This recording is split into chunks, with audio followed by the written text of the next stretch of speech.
In 2003, I was a sergeant U.S. Army, and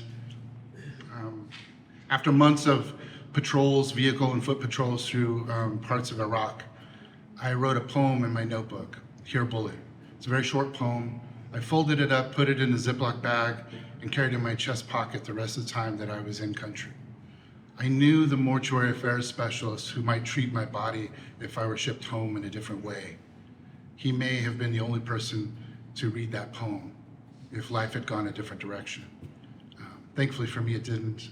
And the poem has been a gift that has now moved on beyond me, as you will see.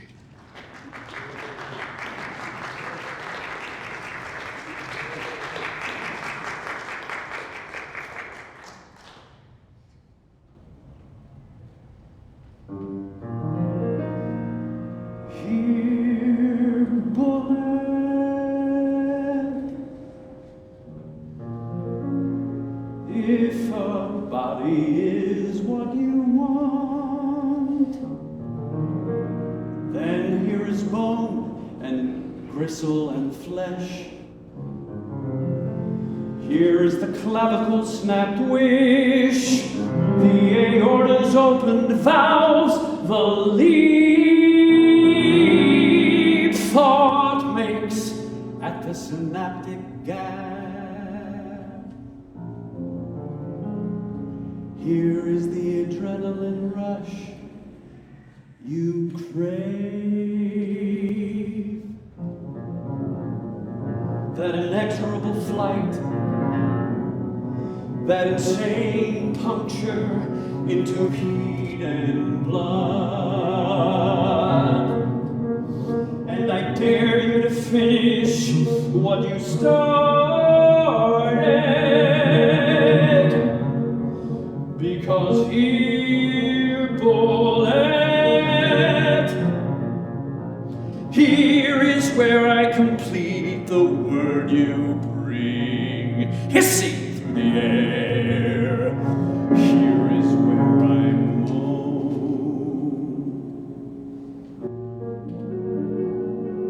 The barrel's cold esophagus, triggering my tongue's explosives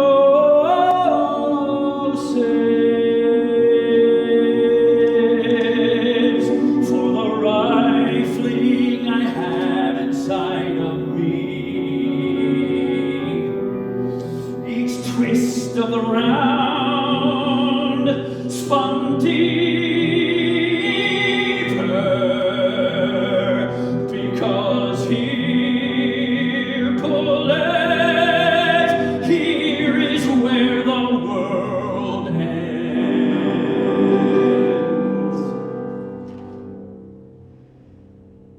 Every time.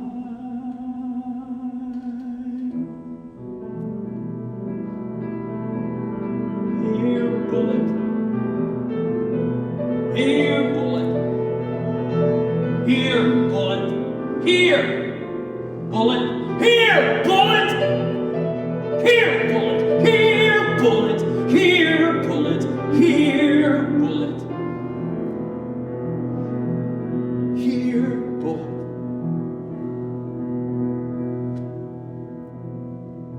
Here,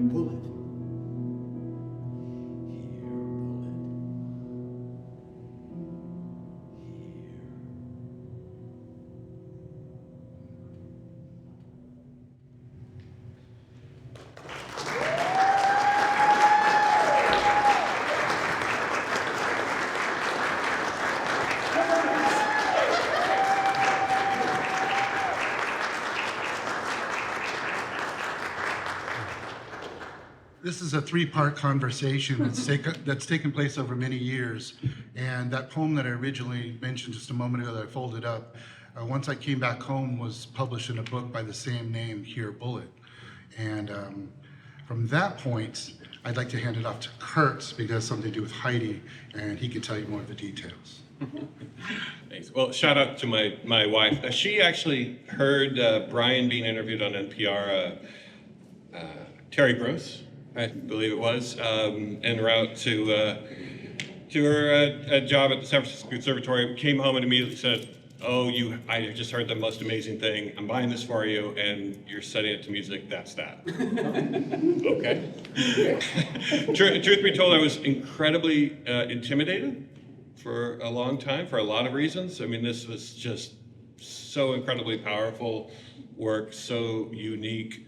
I thought, who am I to set this? Am I the right person for this? And I really struggled with this for a while. I've downplayed it, but it was sort of hard. And eventually I realized that it's not really about me, but it's about the story. And it's about amplifying and providing an opportunity for veteran stories to be shared, to be amplified. And these are voices that need to be heard and that don't often or ever get heard in the concert halls in which I live and work.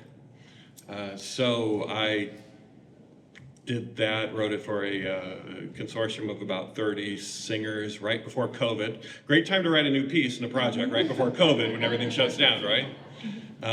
Fortunately, things went well, and we'll just hand it off. Yeah, just like that. I'm gonna hand it off to you. It's all Heidi's fault. Again, I went to school with Heidi, so I get a call from Heidi saying, hey, my husband's a composer.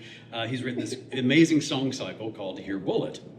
And there's 4 different songs, but one of the songs is indeed called Hear Bullet. And did I know anybody that might want to sing it in the Broadway setting or something like that? So I spent a weekend with it, and I said, no, but I've written a short film. And it was one of those things where I read it. I read the original poem, I heard the song, and I thought, this is a short film.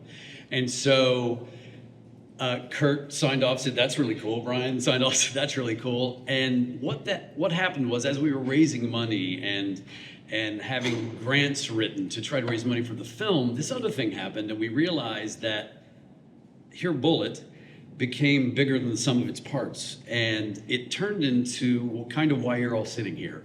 That turned into Brian's experience as a veteran, Kurt's own personal trauma, and the combination of those things. And Kurt talked a little bit about serving veterans and veterans therapy and art, and how music and art affected all of our lives in a really positive way, and continues to. It's kind of our outlet. And that became Finding Voice and Vision. That became this 8-week workshop that we just finished. And that turned into this event. We knew we wanted to have a live event, and about, 70% of what you're gonna see and hear tonight was written, composed, made for this event. Some things were already published and written and things, but we have some people here that are gonna read their own things. We have a lot of videos. We do have people watching on a live stream. Say hi. They can't see you. There are people here. That's why we're all kind of sitting here, and it's been a lovely. We've gotten, I think, more out of it than anyone. It's been healing, and it's been very rewarding for all of us. So we're glad you're here. So, and I'm not going to intro all of these tonight because they're going to kind of take care of themselves. But this first video poem is from retired Navy Captain Reinetta Van. She served as a line officer during a period of intense cultural shifts in the late 70s, notably experiencing the challenges women faced in the Navy and the exclusion of women in leadership roles. In her long and storied experience in and out of the Navy, she has spoken about the systemic issues, including the ostracism of women she faced in early roles. She collaborated on this piece with U.S. Navy veteran Petty Officer 2nd Class Juan Calix. How to be a woman naval officer in the 1980s, when only 2% of the U.S. Navy were women, with a nod to Tommy Orange's Poetics. 1979, Newport, Rhode Island, civilian to ensign, 90-day instant warrior, frigid weather, in physical training gear. Senior officer candidate trainers screamed at me to do more sit-ups, so we, proud yet sweaty members of November Company, would win the special flag. I pulled my back muscle and spent a week in the infirmary on wacko pills. November Company, sadly, did not win the flag, or was it a streamer? It's important that I dress like a naval officer.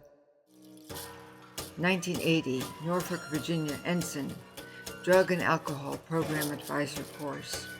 The instructor asserted that I had a 99.9 probability of becoming an alcoholic.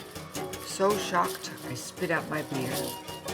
President Nixon initiated an anti-drug and alcohol campaign in 1971 upon learning that service people returning from Vietnam had issues. It had marginal success, depending upon which metrics one used. Drink like a naval officer. 1980, 1981, Naval Station, Agana, Guam. Ensign. Received a 1-inch clipping from the Bergen Record newspaper from my father that my best friend since 9th grade married his secretary. All I asked was to wait until I returned to Conus to see if I could make it on my own after college. Me and Mary Tyler Moore throwing our hats up high. A year. Okay, 15 months because it was an isolated tour on my own.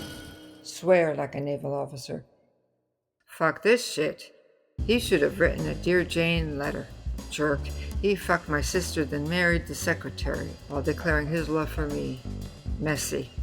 Hit the road, Jack. Even if it's an act. 1982, 1984. Fleet Logistics Support Squadron, North Island, San Diego, California. Ensign to Lieutenant Junior grade. Mailed my introductory letter to the commanding officer describing my accomplishments on Guam. They laughed at it and shit-canned the letter. They also shit-canned me. Without a job, I read the message board, went to the gym, made Audubon calls to friends, went to the gym, bored stupid, why won't they put me in the unfilled position downstairs in the maintenance department? Met my boyfriend's ship returning from transit. He also shit-canned me. Even Research women in the military, and the list will include spouses of military members and, the places they go. It is its own community, with its own coda. Participation or lack thereof can still influence the trajectory of the military member's career, although certainly less in the new millennium than in the past. if I feel. The training department had counseled me for a bad attitude. Slid into a deep, sucking, depressive crevice. Deckplate wisdom. If the Navy wanted you to have a wife, it would have issued you one. A calling card tray. Its importance and use is in every edition of the service etiquette book. A polished Frau would place the polished tray to the right of the foyer. Guests would discreetly lay their cards on the tray upon departing the home. It is incumbent upon naval officers to order their calling cards before they check into their first duty station. Women officers, too, are expected to carry their calling cards in their uniform purses, along with their white gloves and an extra pair of stockings. Like a fraud. Women have been compared to many things. Flora and fauna, and even beyond this world. Celestial forces influencing the ocean's movement. Imagine a man yelling, perhaps from the deck of a pierside ship or part of a working party, "Join the Navy and ride a wave!" This program for women ended in 1948 with their transition from wartime to the regular Navy, but the waves term hung around for another 30 years. The whole time. Counseled by a senior female officer on the merits of wearing makeup and acting more feminine. Switched to rose-tinted chapstick. Called other commands looking for work. I discussed options with several commanding officers. The computer center offered me a position plus 3 months computer training. How cool was that?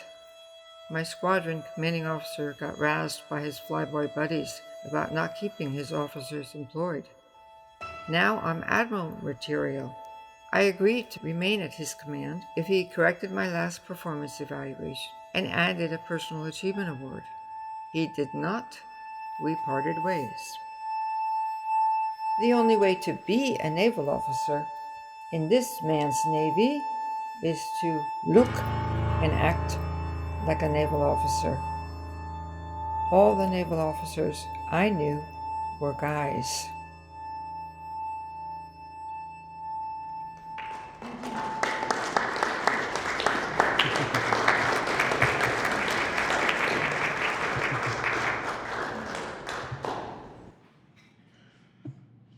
I was walking through the middle of my life, walking down to Visadero Street wearing old desert combat fatigues, listening to the antifreeze boil over.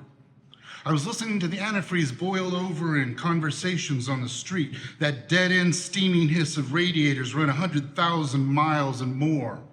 The radiators boiled over in fatigue while I was walking 100,000 miles down to Visadero Street, and it was July in Fresno, and the asphalt was speaking its vapor. And I was wearing combat boots and walking through the middle of my life. I was listening to war. I was listening to war on Visadero Street and learning how to ride low through the rest of my life. Learning how to walk the blocks in tighter and tighter circles, the way the lost do. In tighter and tighter circles, I was lost to the war on Visadero Street. I was circling the war the way vapor curls in the steaming hiss of dead radiators at Fresno. I was circling the lost in Fresno, wearing my combat boots, worn down 100,000 miles and counting. And I was counting. I counted each dying face passing by. I counted the birds with their exhausted voices. I counted the sentinel birds perched and silent in the eucalyptus above. I circled the eucalyptus birds and listened for their medicine, the way the lost do in Fresno, wearing combat boots and speaking in vapor. I was circling through the middle of my life, right there under the medicine trees, listening to the silence of the sentinel birds and waiting for them to boil over in steam. But that's not what medicine birds do. Medicine birds break open in orange and red. They have eucalyptus leaves for feathers, and they bandage the air when they fly. They are impervious to war and hiss and steam and vapor and combat and the circling lost. Medicine birds fly through the windows to land in our beds when we're dreaming our circling dream of Visadero and Fresno with its lost and circling war. They have eucalyptus wings, and when they fly into our beds, they transform themselves into leaves and rain and lovers. The lovers in our beds are eucalyptus birds flying medicine through the windows in our heads. The lovers in our beds fly eucalyptus through the circling lost. The lovers in our beds bring medicine to our lips and call it eucalyptus, call it love, call it leaves and rain for our exhausted souls.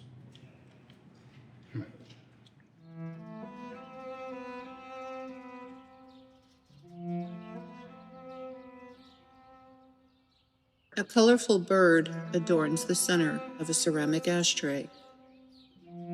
It's no more than the size of a quarter. There's a 50-50 chance it measures 4 inches on all sides, making the area 16. A girl sits chain-smoking with her mother at the kitchen counter.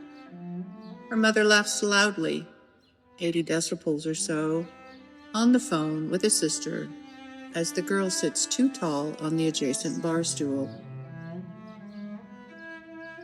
And on each of the 4 sides of the ashtray, turquoise grooves serve only to coddle the cigarettes, one with too long of an ash, the other wet.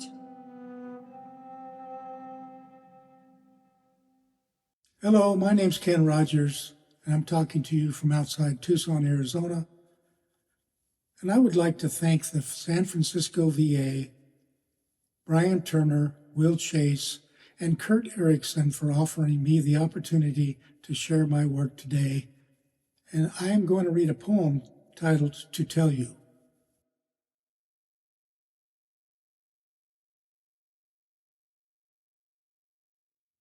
Some fool lobs bombs, starts a war, and I am marching through my dreams. Gas mask, rifle, and 30 magazines with M16 ammo etched with crosses I have carved on bullet tips with my black K-bar so that flesh will rip, scattering projectile lead, mangling intestines. Imagine splattered shit and shattered bones, perforated hearts. The bullet leaves my victim dead, my fright alive, my need to survive writhing as life leaks in all its fabulous redness onto mud. And I rise after one coffee and begin to spill my horror into words which hitch a ride with with my brain and arthritic fingers, as incoming whistles and roars around my head. And what I wanted to really tell you is yesterday, the Javelina gang ignored me as I gazed through steel pickets of my backyard fence, and two black-throated sparrows practiced courtship in the white-thorn acacia tree, and bees buzzed fecund blossoms of my grapefruit, while green lacewings flitted and danced and looked like angels. Thank you.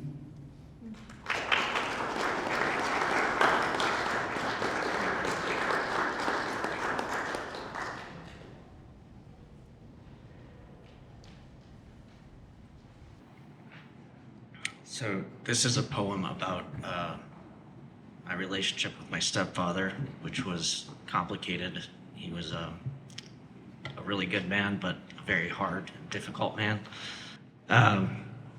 And when he passed, it just sort of got me thinking about my whole life and relationship with him, and how it kind of intertwined with my military experience as well. And for those of you that don't know, I know Brian knows, the term RTB is used when soldiers or Marines come back from a patrol, and it stands for return to base. So they say RTB and they announce that time they're returning back to the base. It's usually done at the end of any formal mission. RTB, Ohio. A hockey stop with rubber wheels on asphalt. Remember those skates? Homemade ramps of brick and wood. Builders, boys, in pursuit of air and glorious tricks and homemade skate videos. The eagerness to fly outweighed the risk. So we built, we flew, we crashed, and we rebuilt the ramp if it collapsed underneath our wheels and velocity. We were fearless.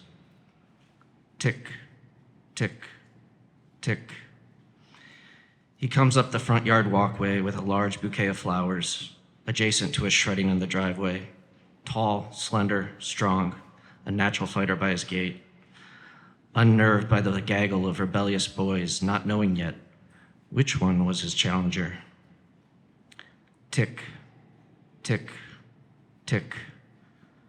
20 rucksacks, loaded in the lieutenant's slick black truck, his new symbol of pride and manhood. A leader of men who spent $400 at Burger King at 2 a.m. so his soldiers knew. He would fill their bellies and have their backs when it was cold, dark, and they were hungry, but they still had to clean their rifles in the middle of the night. Tick, tick, tick. His sister, fighting for the moment to be about her once again. No one remembers why. His stepfather realizing the true competitor was never the boy in the driveway, the absent biological father there to see what glory he could glean from the moment. All proud to send their baby-faced man on another American adventure, claiming he was theirs. Tick, tick, boom. First mission in a long time. Packed my bags, never cried. Everyone home for Thanksgiving, but not the way Mom wanted. Boom. Polished, prepared. RTB, St. Luke's, hometown parish, school. Hilliard Boulevard to Lake Road, Lake to Clifton Boulevard. From there, it's straight to the church. Police escorts drive like they're on MSR Tampa. Comforting. Don't stop for traffic, we'll make sure they stop for you. This is the only way the old man would let anyone else drive his truck. Barely slept, first in the convoy on an icy Ohio morning in November, in his truck. Bring him home. It had to be executed perfectly. Why can't I cry? Funeral home is a family business, long used by the Irish Catholic clans of Northeast Ohio. As the doors are opened for the wake, funeral director is there to greet and says to his brother, "This is the son." I point him to two other men across and say, "His original boys are here. I'm not sure they would want me to be called the son." Tick, tick, boom. We fought our own battles. Wish it could have been together. The only worthy challenger was never going to fight you, even if I could. We almost came to blows over traces of my existence in my childhood home after I had returned from war. Were you fighting for her, or were you fighting your own demons? I didn't want to bury you then, and I don't want to bury you now. In the name of the Father, in the name of the Son, in the name of the Holy Ghost. Tick, tick.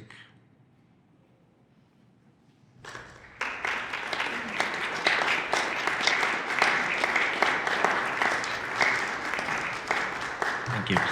And this next is I would like to caveat. It's called A War Letter from the Future. It was something I submitted for a short story writing competition. The prompt was to have a war letter from the year 2030, so near-term future.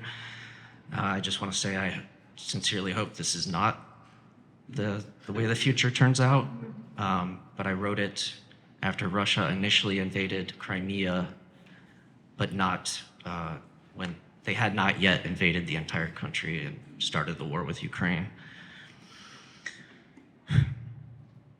A war letter from the future. Dear Dad, there is no other way to start this letter other than to say I'm sorry. I understand now how foolish I must have sounded to you, to be so eager, so ignorant, wanting nothing but to get over here and get into the fight. Things here started out pretty slow. For the first few months, we were just watching things play out. While we could see there was plenty of chaos, we weren't part of it. I watched it all from afar, working the night shift as battle captain, mostly with the UAS and electronic warfare teams. The EW guys have some pretty cool toys these days. While I was learning a lot from the techies and flight ops crews, the monotony was starting to wear on me. I was tired and irritable one night and told the XO I didn't come here to stare at fucking screens. She took a deep breath right before commencing with my ass chewing. There was this moment of absolute silence and anticipation before she corrected my attitude. Let's just say I was the source of entertainment for the talk that night. Even I picked up one or two new swear words. A few weeks later, while watching the Ukrainian underground movement detonate yet another driverless car on a Russian checkpoint, the XO came to my station and told me I would be getting my wish. I'm sure you've been seeing it all in the news. The UM's attacks on Russian troops have become increasingly violent and more frequent. The EMP attack on Kyiv was obviously a fierce and devastating act of retaliation from Moscow, but it also brought down one of our EW birds and one of our drones carrying a UN peacekeeping team, including 3 Americans. Since then, I've been reassigned to be a scout platoon leader conducting border ops and security, far from the flagpole and just about everything else. We've gotten into several small arms fire skirmishes with Russian scouts, but they save a lot of their energy and ammo by sending their micro drones to swarm us, sometimes with lasers, trying to fuck up our night vision, and potentially our actual eyes, sometimes with indirect fire, and sometimes just to harass the hell out of us. Last month, they kept us up for days with their constant buzzing overhead. We call them bees. You can't shoot all of them down without taking out your own position. There's too many of them, and they're too close to us. My gunner, Specialist Ryan, has fun with them, though. He's a country boy who grew up hunting and shooting. When he sees a swarm coming our way, he gets excited. His left leg starts shaking quickly, while his trigger finger remains absolutely still. As he takes a slow last drag from his smoke, drops it, he exhales, moves his hand simultaneously into both pistol shape and shh sign as he blows the smoke to the tip of his pointer finger. So yeah, he's got a Clint Eastwood vibe as he pulls the 50 cal up to the roof of our SAT station and fires away. We call him Buzzkill. His antics remind me of the stories you told me about your gunner in Iraq. I don't think the Reds I'm fighting out here want things to escalate beyond these dangerous little war games. They're not the Kremlin, and like us, they're far away from the big war. Besides, we have a common enemy here. The Chechens are working on both sides, killing Reds, Americans, and fighters, depending on who's paying them more. Like the they kill any way they can. Being far from headquarters, we don't always know what's going on with the rest of the unit, but occasionally, the techies I used to work with in the talk will send texts to my sat phone. It breaks orders, but it's still secure, and they know there are some things we deserve to know. I recently received a message that Chechens working for the Reds hit our airfield with IDF, killing Remington, one of the flight ops guys I used to work with in the talk. They say Remy's mom slapped the notification officer and the chaplain had to restrain her. Now I know where he got his fighting spirit from. The mortars were laced with chemicals, which I know made it a hard death for Remy. I can't really picture him gone. He used to tell the dumbest jokes when we were bored at night. When we were stuck under the domes during IDF attacks, he would shout, "Gas, gas, gas!" As everyone started reaching for their mats, they saw his smirk and realized he was only referring to his putrid flatulence, which we could not escape while in shelter. I'm sorry for all the things I said before I left, and for all the times I didn't understand why you needed quiet or to be alone. I'm sorry I was so flippant with you. You're the only one who's going to understand all this when I get home. Just one more month until my replacement arrives and we can start our right seat, left seat ride. I can't wait to get home. We can go for a long run in the valley and talk. Or not. Give my love to Mom and Devin. Shane.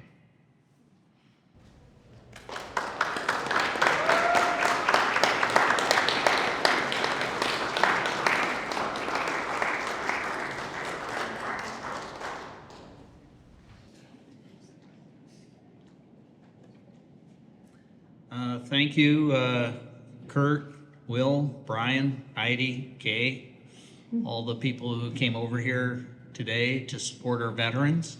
My name's Dan Evenhouse. I'm a social worker in the mental health section at the VA. Anything I say here, those my own words and not representative of the VA as a whole. We're always supposed to say that, and I'm happy to let you know that I speak for myself and not the VA. But just really appreciate all the effort that Kurt, Will, Brian, Heidi, Kay put in to get this going. And it's just really, I always appreciate when people support our veterans that are involved with the arts. Because what we found in mental health is when people are involved in art, music, photography, video, whatever modality they're going through, music, it really helps overall wellness and it helps mental health. So thank you again, and look forward to hearing the rest of the people here that I've come to really appreciate. Thank you. Thank you.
My name is Dario Beniquez, and I was born in Puerto Rico, and I grew up in New York City, and I live in Texas now.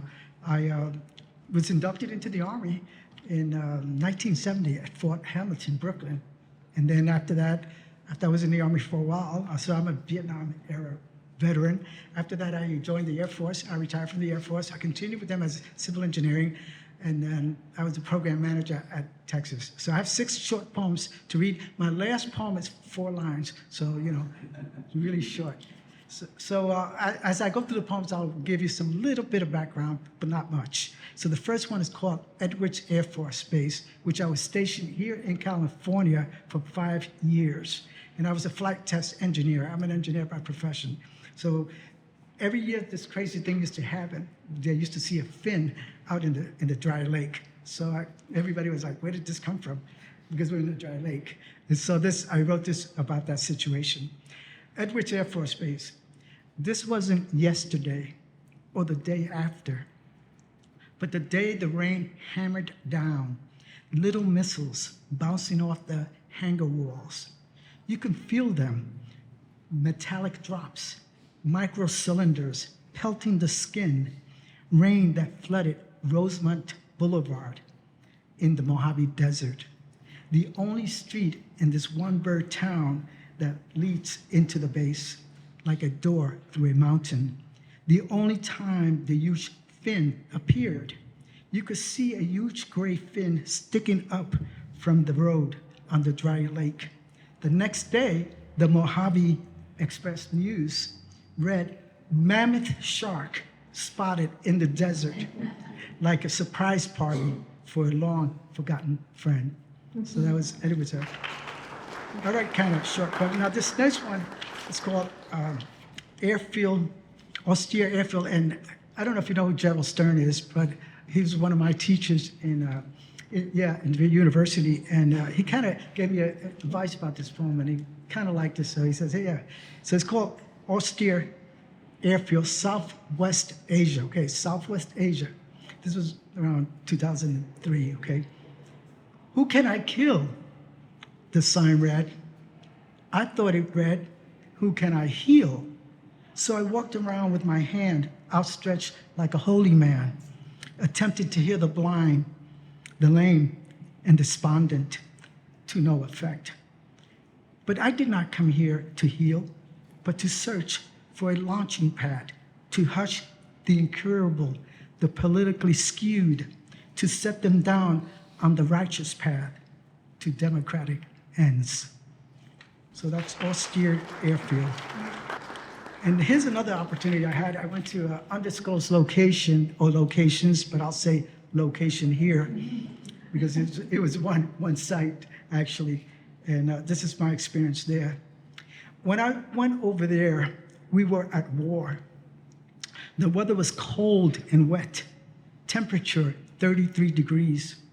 In Frankfurt, security agents told us, exercise caution.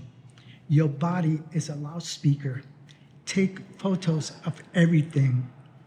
I was deployed outside the city in an army tent with 3 teammates. An unpaved runway sat at the background with tangled airfield lights. Ahmad, the runway engineer, saw this. His mind calculated the repair zone of the ratio of the runway to the target zone. Ramon, an artist and architect, sketched on a memo pad the surrounding landscape, storage sheds, an air control tower in disrepair, and troops in winter's shadows. I turned the unreal to the real, lines on a map into roadways, a water tower, buildings, a gunnery range, ammo igloos, and bunkers. Roger, a naval intelligence officer, the surveillance leader, documented vehicle movements, consolidated photos, and notes reported to headquarters. Back in Frankfurt, we briefed the colonels. Back in the States, my mind settled nowhere. So that's undisclosed location. And this next one is titled Right Now, and it's told from the voice of war. If war could speak, this is what war would say. I am not responsible for the fabrication of bullets or the destruction of high-rise buildings. I own no missile factories or armor tank farms. I do not train fighter pilots or drone operators, nor do I control the mission. I have no hidden airfields, no top secret documents, no double agents or mercenaries. I'm not human, nor am I an AI or a robot. I'm not the Terminator. I barely exist.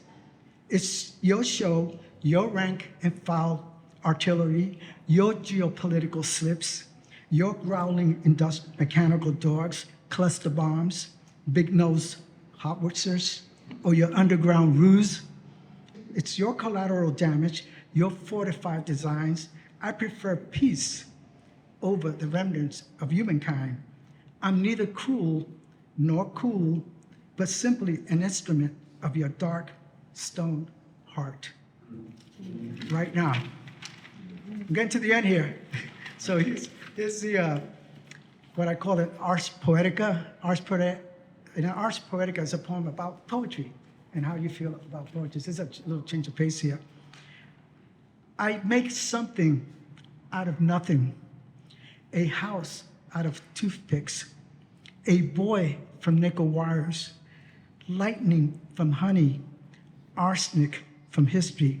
You see, I have this pinched nerve like Paul's thorn in the flesh that takes me home to scientific love, frail experiments, paradise fragmented like Chakal's art.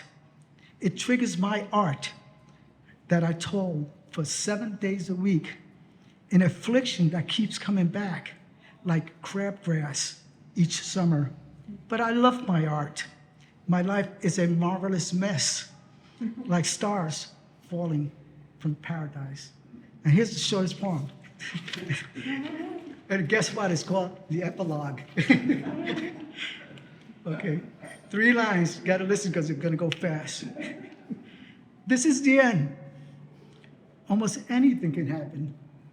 A mural of an angel is being painted on the wall of the Capitol, and we haven't yet begun to pray.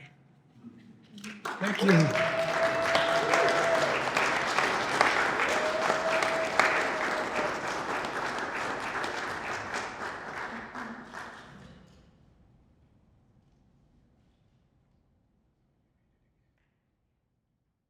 How much does a sentence weigh? And how much does it cost? What is the impact's difference between a bullet and a thought? And how long does the healing take? And how much do we get for all the differing burdens that upon each us have been set? What of only one form maimed? Is that suffering less? If the blasts have spared the body, does not the mind retain the rest? And who decides the suffering? And how much is it worth? And do we merit the treatment before corroding into earth? And if I'm without prosthetics, am I less because I'm whole? Must the scars be of the flesh, dismissing heart and mind and soul? Ruined bodies break the mind. Broken minds degrade flesh. A ruinous alliance that corrupts our will and wish to live. And then what? And so what? And why do we persist when all that we can really do is just keeping on like this? How do we point ourselves towards hope? Where might it be found? It grows, tall and red, with jagged leaves of grief, born of holes dug to receive our screams, in holy, sacred, gardened ground, the ground of written word space, the ground of faithful song, the ground that cured our diffidence, the ground that we held all along. Thank you. And special thanks to Florence and the Machine, inspiring with You Can Have It All. Thank you. Hello, my name is Aaron Hawkins. My stage name is Coach Hawk, and I am a creative from New Haven, Connecticut.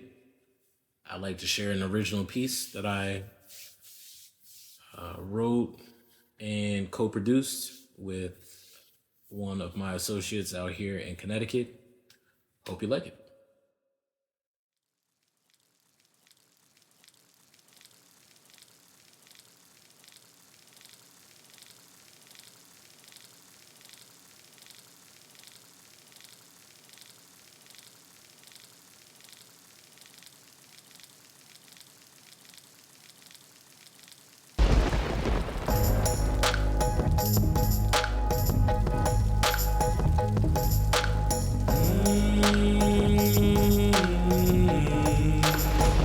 Feel the rain.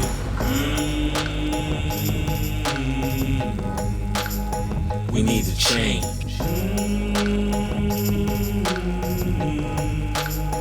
You feel the rain.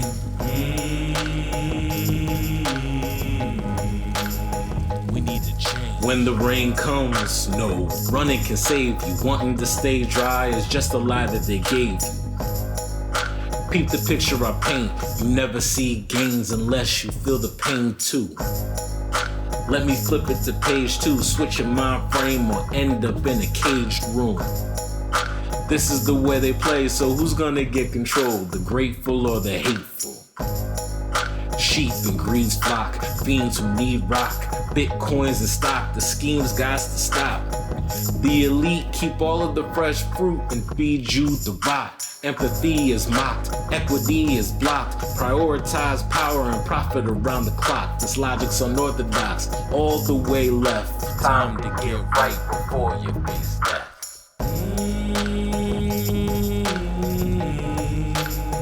You feel the rain.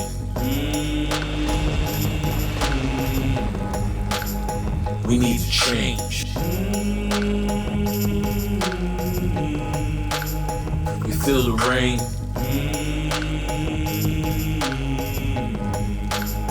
We need to change. How is anyone illegal? Living on stolen land where indigenous people were called savage by foreign man. Just because they're living a life you don't understand doesn't mean they have any need of your plans. Love or hate we isolate, divided by defining race. Look around, black and brown are dying at a higher rate. Politics and privilege equip those who violate the natural laws that structure all time and space. So help me find a place that we can call common ground. It sounds like common sense, but sense is not that common now. Hate is getting too great, we need to calm it down and take more time to reflect on how our comments sound. We're the first to label something as inferior, based on our flighty, high and mighty criteria. Superior intellect seems to misguide us. We better unite in the fight with hate's virus. You feel the rain?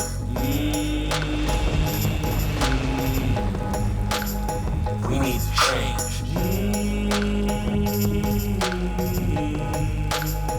You feel the rain?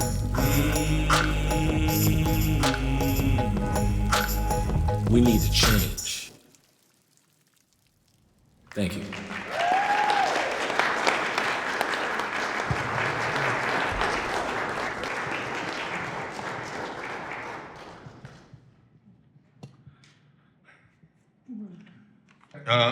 Before I start to read, I'd like to take a moment to give thanks to the group, this community that was formed. It was a journey a spiritual journey to the mind, to the heart, and to the soul.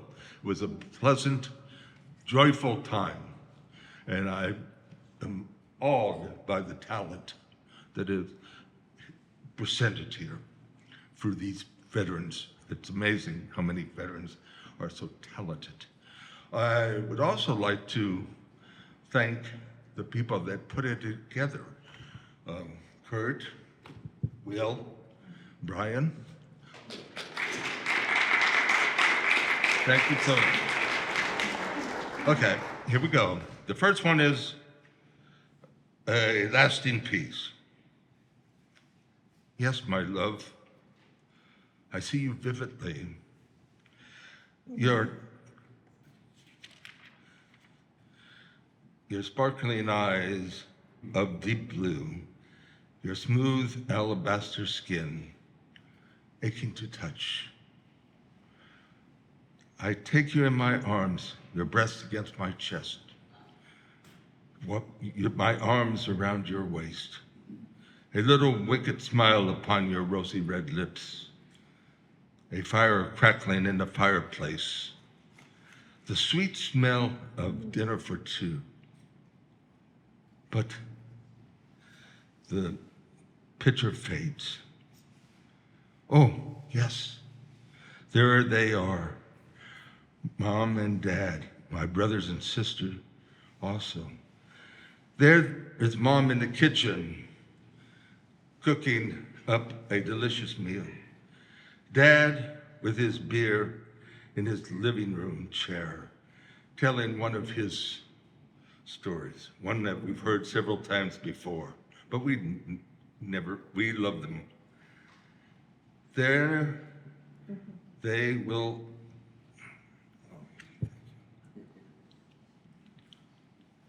Can you bring me my seat? I can't. I'm sorry. I got to sit down.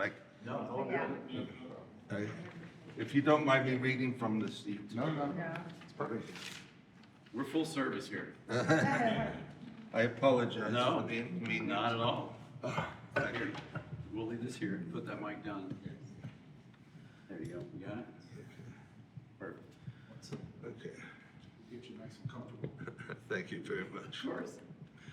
I apologize, everyone. There they are. There's Dad with a beer in his living room chair, telling one of his old stories, one we've heard several times, but we always loved them. There they all are sitting around. It's Thanksgiving. There at the middle of the table, a big turkey.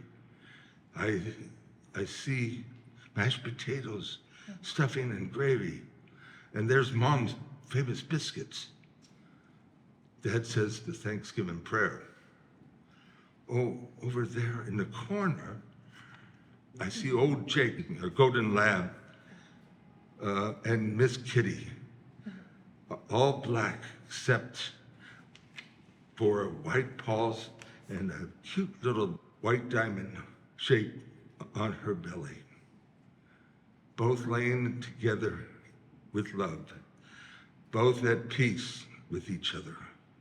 Oh, this pain that's with me, my reality, it takes away all my fading memories as I lay upon this muddy field in agony.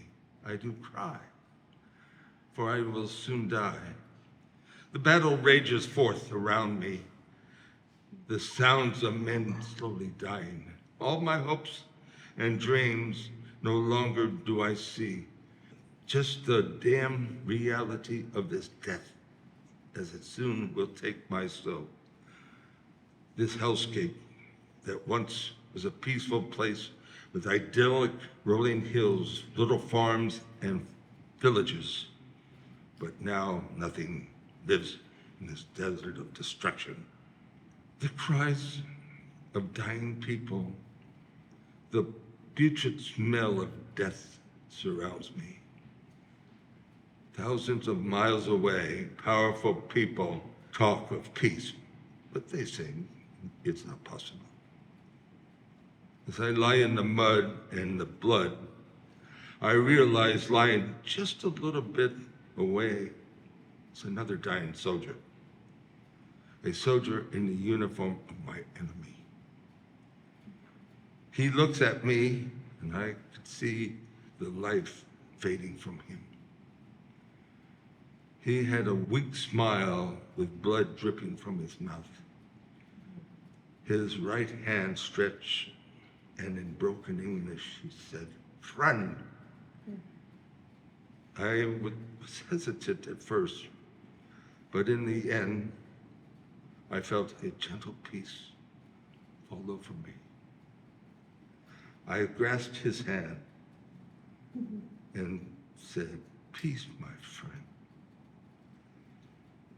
The irony of war, two souls lying on some worthless piece of ground, while politicians play games and dance around the truth. No peace will be found, but two forgotten dying soldiers, both told that they were enemies, find lasting peace in their dying words.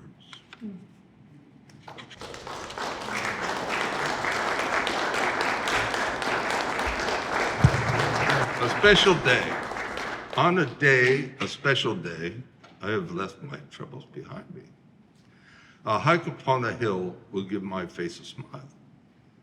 I have wandered along a forest trail, just 500 feet above the sea. Through the tree-lined forest, I have come. Before me, a field of wild flowers, flowers with a multitude of colors. Butterflies and bumblebees hover in the field, just going about their business.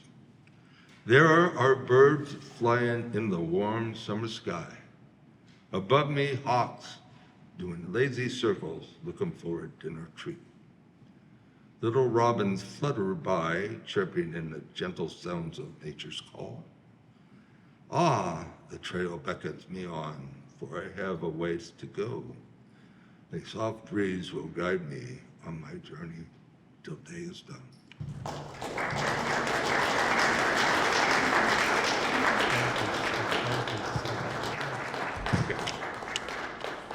Okay, this is called Monday Cometh. Monday cometh all too fast. Sunday, why won't you just last? I take your time, Sunday, don't go away. Monday can linger in the shadows or disappear together. Would it be such a disaster if Sunday lasted well into tomorrow?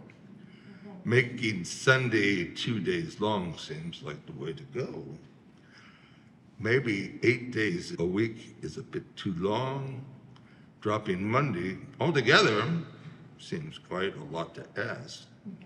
But without a Monday, the work week will go real fast.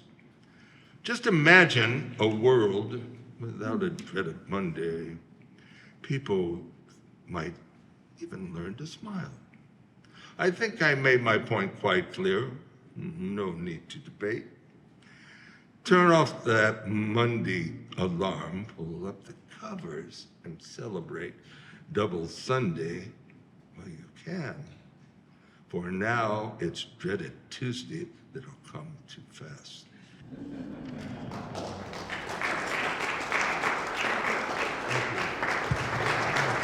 The ocean view. The cold foam of the ocean waves touch my feet. Oh, the wet sand on my feet, footprints does it leave? Show me where I have been. The plover and the sandpiper run back and forth, digging in the wet sand for a delightful treat. Seahawks squawking while lingering in the sky. The cool ocean breeze blowing the mist of water into the air. The mist mixes with the finger of fog dancing in the sky. I look across the sandy beach to hear my darling call me. Her brown hair brushed over her face, hiding her bewitching smile. Hurry, she calls with a gentle laugh. The fog is rolling in. The ocean pays no mind as life passes by. It roars onto the shore, and back to sea it goes. As the day flees into night, we journey home with the fondness of the day on our minds. Thank you.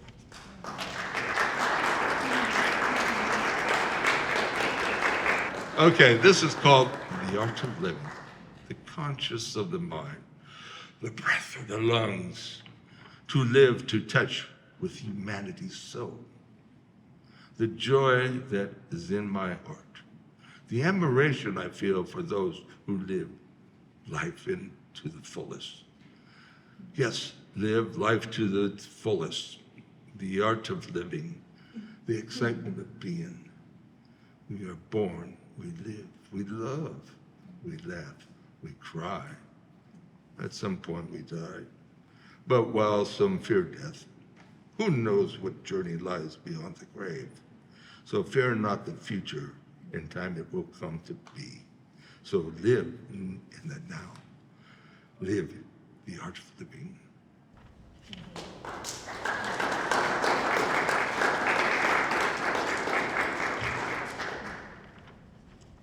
She made me whole again. She made me whole again. When we met, she turned my life around. Before she came into my life, I felt dead inside of me. Nowhere to go, nowhere to hide. No love was left in me. I had lost my soul, for I had been to hell, the hell of war. My spirit broke. I felt all alone. No happiness, no hope. She changed all that with a twinkle in her eye, a smile on her lips. They say a journey starts when two hearts start to beat as one. She made me whole again, a lasting relationship of love, a journey of souls made whole with love. Thank you. This is an inspiration to my darling wife. I love you, dear. 53 years. Before I read the next one, she is a very resilient woman, a woman of great patience and of the spirit of a saint. I mean, she has to be putting up with me for 50 years. Okay, now the last one. Now this is a very poignant thing to me. This, not too long ago, I have heard about somebody who lost somebody through suicide. And I understand from Dan that there's like 22 veterans that every day commit suicide. Now, when I heard about this, I went to my dark place in my room, and I sat there for quite a while. And out of that journey, I guess you might say journey into hell or whatever, I came up with this. And now, I don't mention the word suicide in here, and I don't want it to be about suicide. I want it to be about hope and finding a way to prevent suicide. But it's also like a split screen, because when somebody commits suicide, there's somebody that is a survivor who has to put up with the grief. And the people who deal with that tragedy, can you imagine what they have to go through, the grief and then the pain? And it just strikes me so deep. And I'm sorry. Anyway, this is called Believing in You. Join me in saying, sadness will not rule my day. On every journey we take, new paths we make. High am I, a natural high on life. No walls of fear will get in my way. Fear and hate I will not tolerate. Kindness, compassion, humanity is our goal. Enlightenment of the soul bring forth inspiration. Nothing can destroy the idea, hopes and dreams. Nothing can hold you down unless you allow it. Every sunrise is a new beginning. Do well with a smile. Don't dwell on past sorrows. Your life is for living. give it meaning.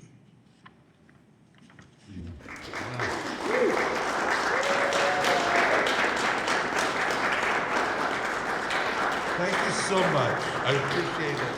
Thank you very much.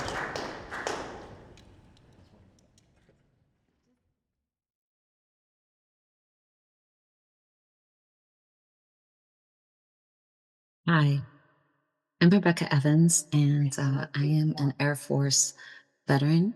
I'm so much more than that, and I thought I would read a poem that kind of describes the layers of identities we all carry. All of us are so much more than our experiences. We're so much more complicated and complex than that.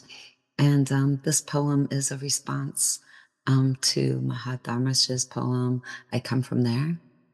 I wanted to include 6 objects. I pulled 5 objects to include, though I only used 4. This is entitled When We Failed.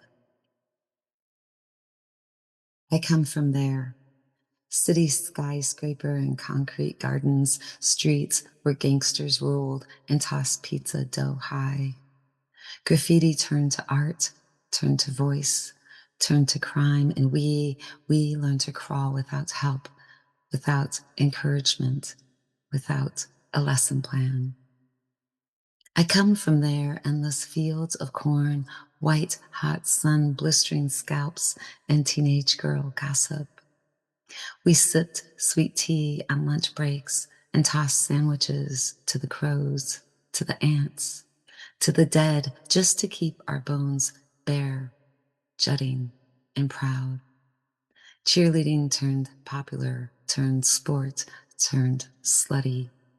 We learned to type, shape, and bake biscuits, and start a fire with sticks and stones. I come from there, land of Turkish hagglers with browning teeth, where custom jewelry cost the weight of gold, and scuds proved our only nightlight. Nations joined us as we flew low and fast and dropped food and medicine on the refugees we were hired to save. Our cadence turned hostile, turned hungry, turned slow as words fell, shattering sentences into language we failed to know, though we knew we failed. I come from there, warm waters of mother womb, slick with sticky afterbirth. Forever tethered, I keep cutting my own umbilical cord, keep seeking new ways to unfeed my fears. I learned to crawl without a lesson plan, without encouragement, without help. Thank you.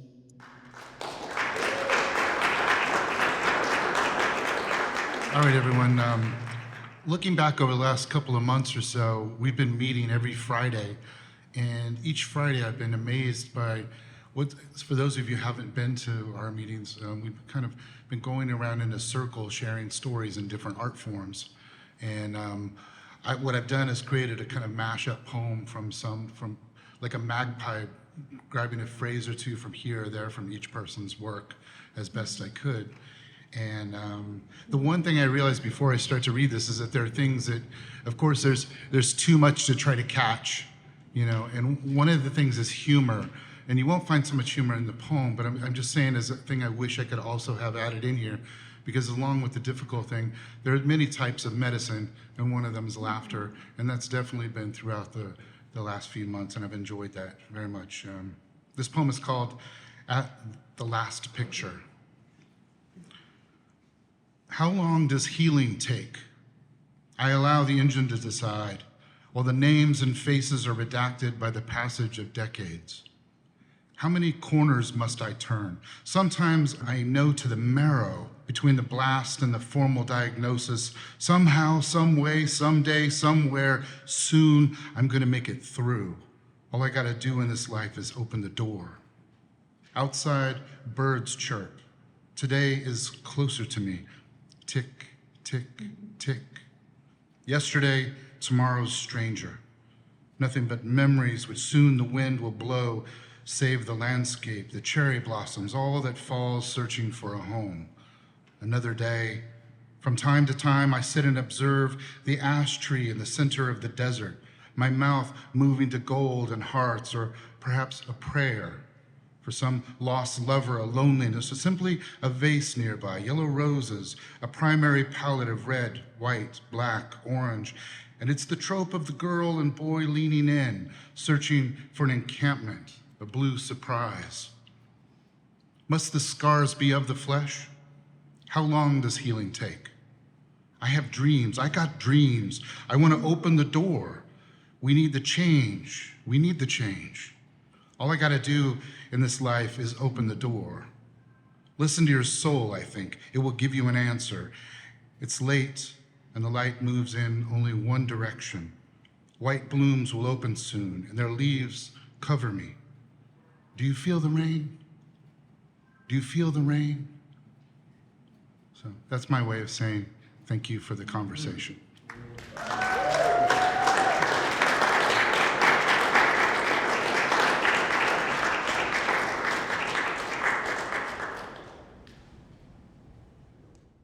Buenos días, mi gente en San Francisco y otros lugares disimulados por el mundo. Good days to y'all in San Francisco and other places throughout the world.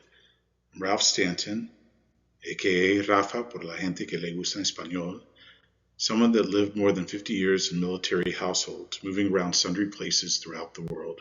Now I'm in a fugue state, planning an escape into landscapes, languages, and literature with a journey into the interior where a crowd within wrestles with intellect and taste.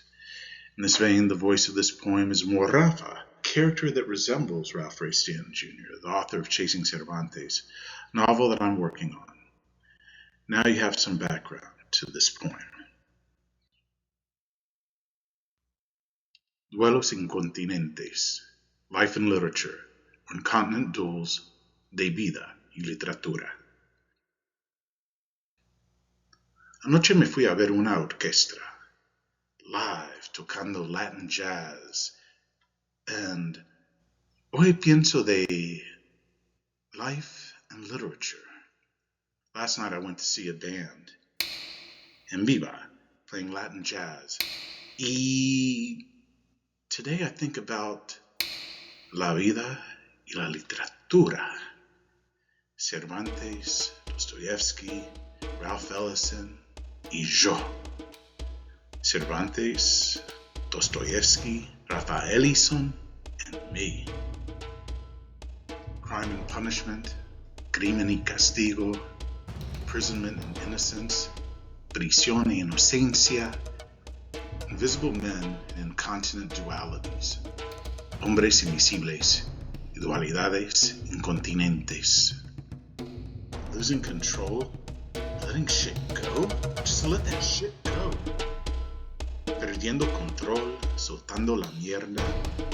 Justo me cago la mierda. Tal vez sea estreñimiento aguantándolo. Tan apretado, convirtiendo carbón al diamante. Maybe it's constipation holding on so tight, turning coal into diamond.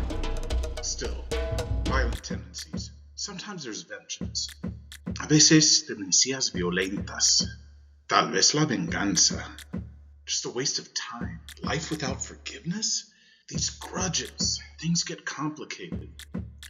Solo una pérdida de tiempo. Vida sin perdón. Esos rencores. Las cosas se complican. Living underground. Recycled ashes. Invisible men of colorful constructs such as wine-spilled puddles. Or is it blood? Blood. Bright red blood making the green grass grow with shit and blood and viscera wasted in a duel. Vivir bajo tierra o cenizas recicladas, hombres invisibles de constructos colorados como charcos de vino derramados. O es sangre. Sangre brillante, roja, haciendo crecer la hierba verde, con mierda y sangre y vísceras desperdiciadas en un duelo. It's hard to let go, so let's just go somewhere, elsewhere.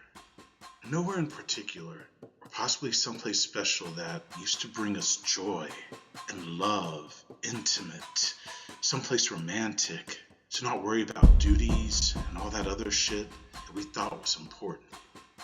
Es difícil soltarlo, así que vayamos en algún lugar, en otro lugar, en ningún lugar en particular.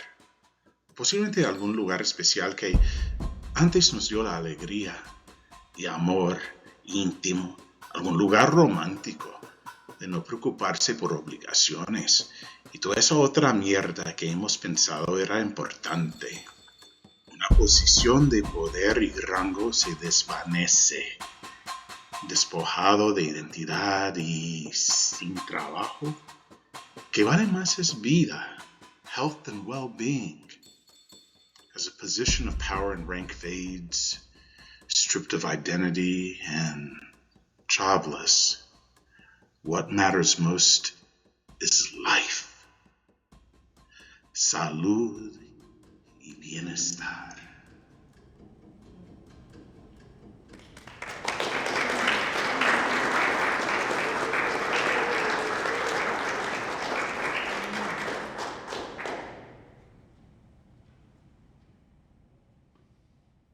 Dear 9 Mike, was it 7.62s that took his friends, forcing their hearts silent be?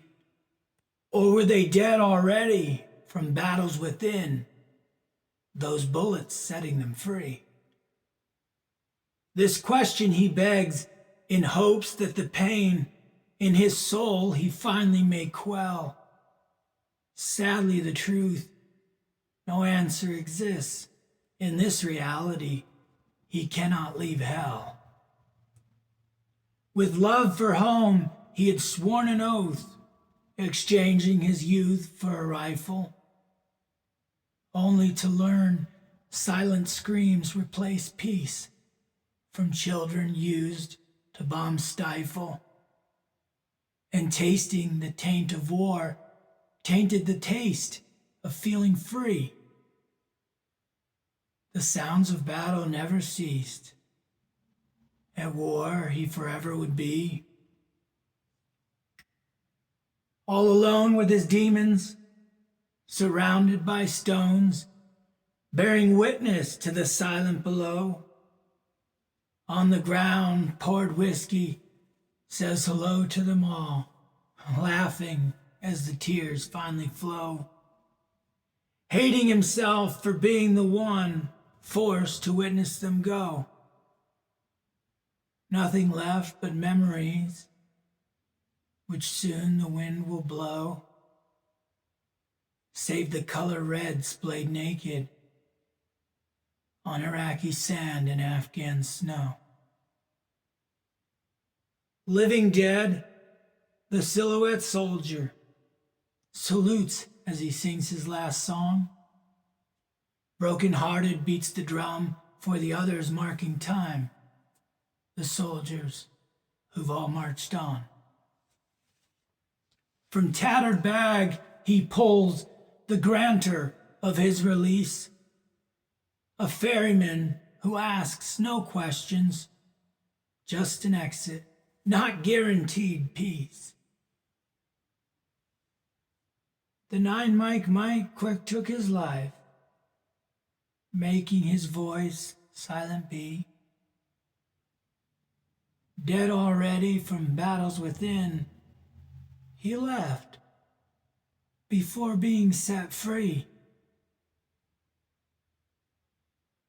Lines for reviving, you now I give, addressing all veterans, all those who yet live. Far too many of us on a daily basis share the same fate as the man in this play. He's as real or as fake as we allow him to be, but he doesn't have to be you. He doesn't have to be me. If the pain is too hard from terror and shards, bloody nightmares awaken, pulse racing, hand shaking, heavy heart needing, I urge you, my friend, please use paper and pen to stop your soul's heavy bleeding. If you decide you're worth more dead than alive. Weighed all the options, found no will to survive. Pain held too tight, left you lonely and blind. Just know pulling that trigger leaves a more empty you, a broken family behind.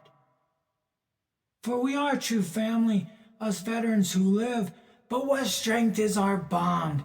It's support we don't give to those who stop fighting because it hurts just to live. Legions of demons, we know volumes of pain. But wallowing in hurt only makes us insane. If your finger's on the trigger, no. I don't think you weak in any way, but leaving like this leaves demons to stay, to burden and plague us all, giving them roam in our darkest hour, causing another to fall. No, my friend, I cannot stop you, and shall salute should you bid us farewell. But please know, when you stay, we can fight them together this day and return those demons to hell. Every 80 minutes, a veteran commits suicide. Please reach out. Please write. Tonight I lit a light for you, and I know it's really dark and you're too far away to see it, but I want you to know that I lit it for you. Yours truly, a brother from the other side of hell. Postscriptum. I got out. You will too. Take my hand. Signed, Duh.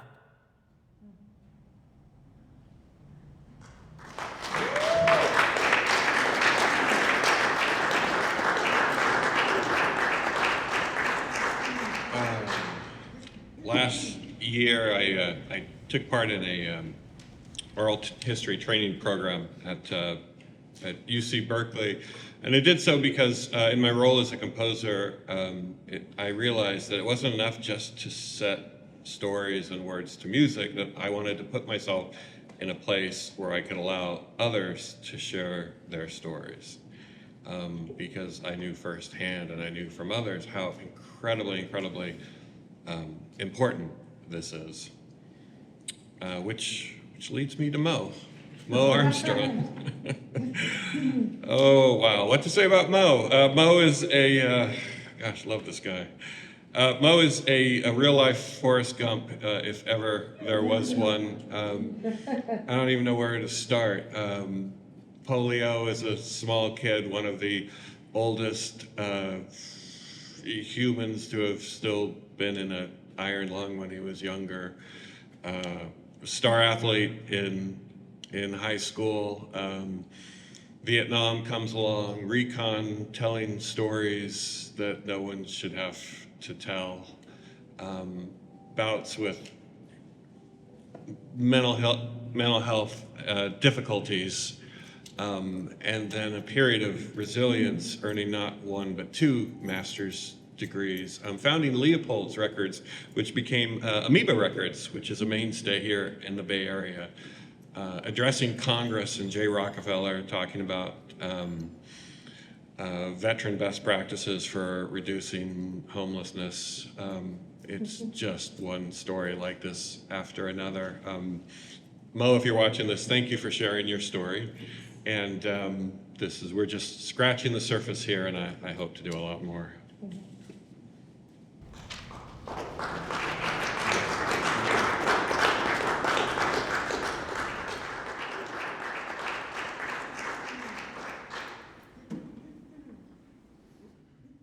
Saddle up. We're going out on patrol. One more time. Jungle so quiet and jungle so deadly. The birds sing and shots ring out, explosion goes off, people scream. Charge the ambush, and we were so far inside VC territory that the battles never seemed to end. One night we got hit hard. We had to lie in rice paddy water all night. The Viet Cong hunted us like dogs. Helicopters flew overhead. Another patrol, we sat on the hillside and brought in artillery fire. We went down to count the dead and got caught in another ambush. Mortars coming from Viet Cong. No explosions, only water splashing up in front of us and around us. We were taken out after napalm was dropped around us to blow a circle of flames. The smell of burning flesh and the screams of burning Viet Cong keep with me even today. Another time, the jungle was so quiet, the hill so high. We got to the top. We had a German shepherd dog, dropped from heat. Had to take the dog down to the rice paddy and medically evacuate the dog by helicopter. Went back up the side of the hill with the dog, and the Viet Cong had been watching us the whole time. We got to the top, and the whole jungle in front of us opened up in gunfire. We fought back. Broke up the ambush, hand-to-hand combat. We had to go through to the other side. There was almost no ammunition left, and there were no Viet Cong. They still had campfires burning. The smell of living space dug out in tunnels under the jungle. I took a position on the trail coming to the camp. Less than 5 minutes later, Viet Cong carrying food came up the trail and I jumped out. He looked at me with a most quizzical face. Are you going to kill me? Am I going to die? He sprang off to the side of the trail, started pumping bullets at him as he ran away. Another patrol. We were so close to the trucks we could see them. The Viet Cong set up an ambush for us and we fought our way back into the jungle. No food or water. We lived on the side of a mountain. Watched the Viet Cong hunt for us. We only had 12, 10, or less people on our recon patrols. Temperature got up to 120 degrees. Monsoon season came and the streams became rivers. There were over 100 leeches on us at a time, sucking our blood. Had no protection. Laid right in the wet with only a poncho. Covered with leeches, covered in sweat, covered in dirt. Every week another patrol. Our mission was to find the Viet Cong, and they were everywhere. We were everywhere, and we found each other. The green jungle, so quiet, so peaceful, so deadly. We get eaten by the green jungle, disappear in the leaves. We only let our minds think of what was ahead of us. We were alert, always. That endless green paradise, which had become a trap to die.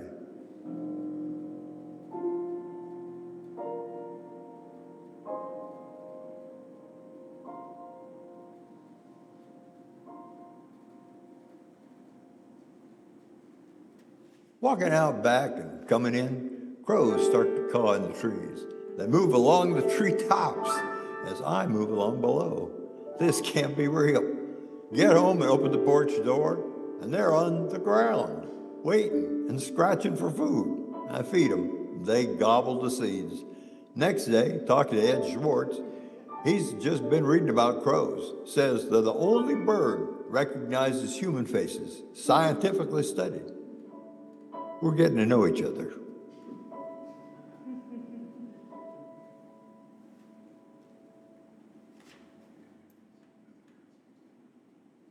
We were younger. I wanted you to know about Vietnam. We went to the wall. We stood at the statue. There were always tears in my eyes. We helped the communists more than us. Stalinism fragmented in many different communisms. Now we work with the Vietnamese and they work with us. They stayed communist. My mom named me Michael to be St. Michael and fight communists to the death. I didn't die there. I'm barely alive today. My friend, Terry Hammer, just died at home. He didn't want to go through what I did. He died from cancer, Agent Orange. Dumped the chemicals on his ship while out to sea. Dumped the chemicals on me on patrol. Someday, maybe we'll have a monument to those who died from Agent Orange. We were younger. We thought we'd live forever. I've outlasted many. No pride, no bravado, quiet determination. Agent Orange eats at my body every day. The chemotherapy eats at my body every day. Destroyed duodenum, liver, thyroid. The radiation destroyed the skin on my neck and my teeth fell out of my mouth. My esophagus is shutting down from the radiation. Didn't know much about Agent Orange then.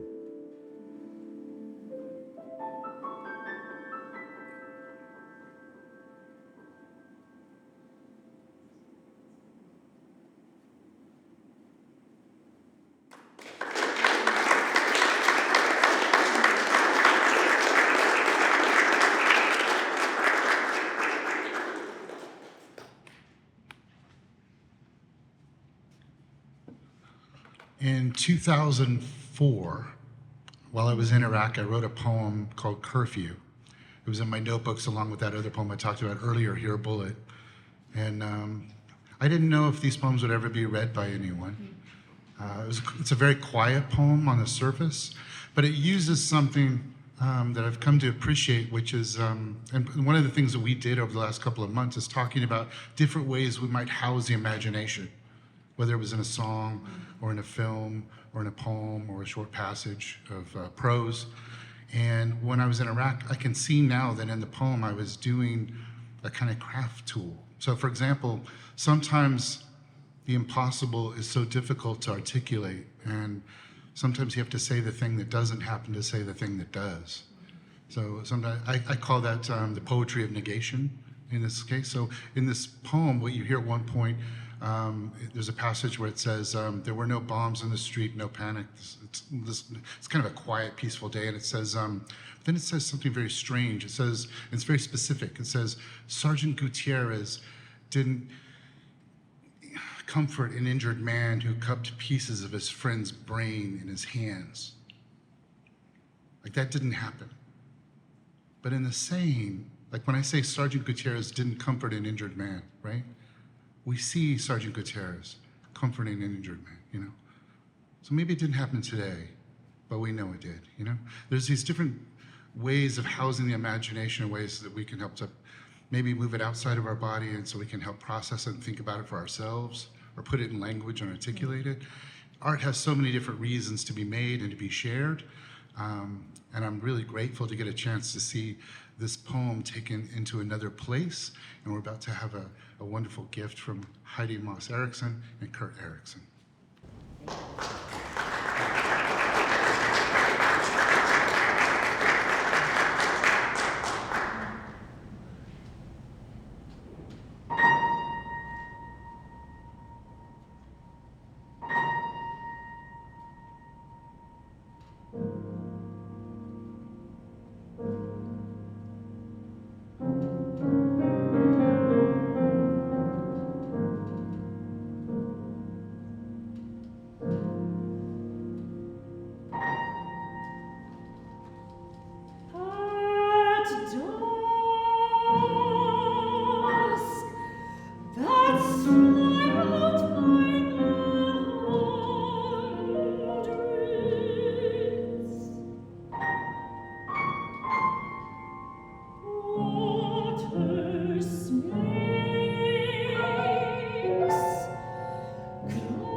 day.